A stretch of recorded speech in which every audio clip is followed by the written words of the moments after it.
Hey guys, this is Scott with Revolution in Clayton. It's New Year's Day 2014. I'm in the studio with my man Zach Tate. He had a successful debut at the Bull City Brawl. We're training actually for his next fight in February 8th. So go on out to Dorm and check that out. Now, today we're going to talk about actually using a karate skill in MMA. And I know that's kind of a bad word in MMA. Everybody wants to diss karate. But when I started martial arts back in 1991 or 1990, there wasn't a lot of places where you could go easily. Even I was from Philadelphia. It wasn't like I could just drive down the street and find mixed martial arts gyms. So everybody started off in karate, but at a good karate school you learn good footwork, you learn how to toughen yourself up through sparring, good handwork, and ways to set up some more esoteric type techniques that are useful for MMA. We've seen the spin back kick work in the cage before, so we're going to talk about some things with a spin back kick. Now, if I'm working with my man Zach, we're squared off, I have this piece of tape on the floor to represent our center lines. Now, when I throw a spin back kick, a couple things that you're going to want to do is when I turn to throw my spin back kick, I want to make sure that I can only see Zach with the eyeball that corresponds with the leg that I'm throwing. So if I'm throwing a right-legged spin back kick, when I turn, I should only see Zach with my right eye.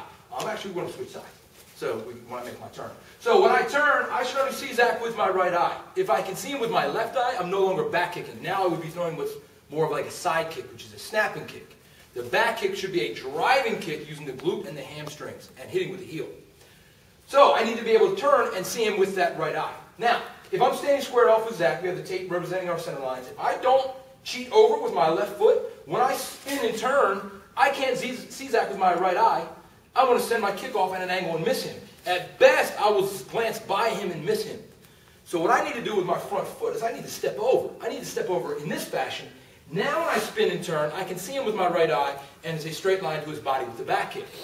So if you're first developing your spin back kick, what you can do, you can step over, you can turn and keep both feet on the floor, and then when you see him, you fire the kick. As you get more adept with it, we're going to turn, and my leg's going to come out as I spin. My leg comes out, and then I fire. I don't have to drag my foot.